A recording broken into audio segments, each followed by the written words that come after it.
When a doctor tells you you have 2 years left to live, a lot of weird shit goes through your head. By the way, I'm not one of those comics that's overburdened with being funny, so just strap in for a couple of minutes.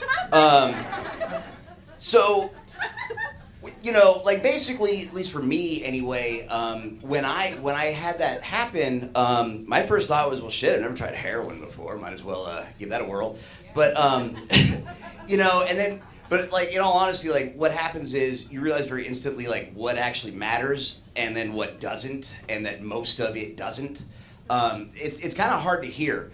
What's even harder to hear is a month later, a different doctor telling you that the first doctor was wrong, and you're looking at like 20 years, because they say to live every day like it's your last, and there's a lot to be said about that, but there's even more to be said about not doing that. Phone calls got made, things were said, and I have a newfound appreciation for life, but I'm fairly certain my brothers are never talking to me again. And so what ended up happening was I have this weird, rare blood pressure. It's just in my lungs. I guess there was something in my system that wasn't supposed to be there. I think it was 10 years of cocaine and Oxycontin, but you live and learn, and you just try to move forward. But yeah, I tried to trace it back to like where did all the wackadoo shit start, or basically when did I stop giving a fuck? Because that's really what it boils down to. And I realized it was this one day in Catholic school.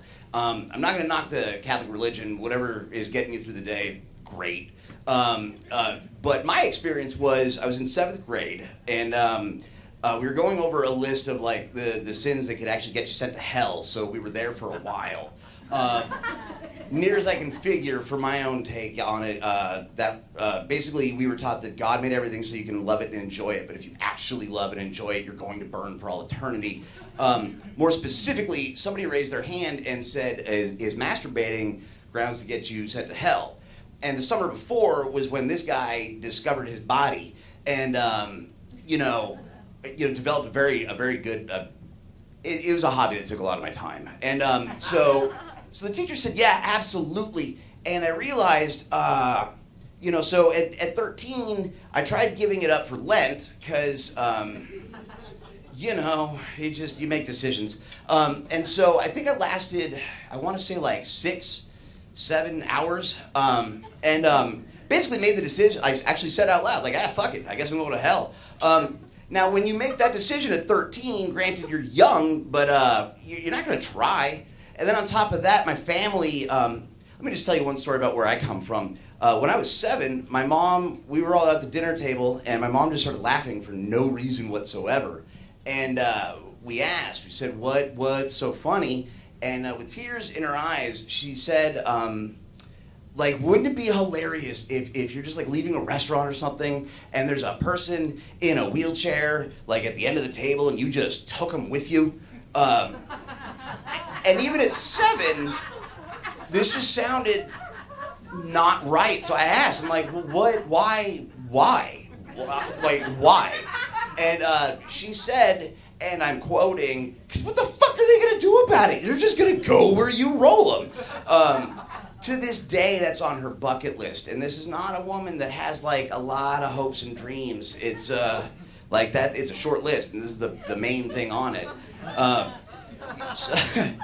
And then, a word to the wise, make your lifestyle choices young, because with heart failure comes a whole new slew of things you're supposed to do and mostly not do. And that's like sodium. I'm not allowed to have any of it, like at all. And you know what food needs, folks? Salt.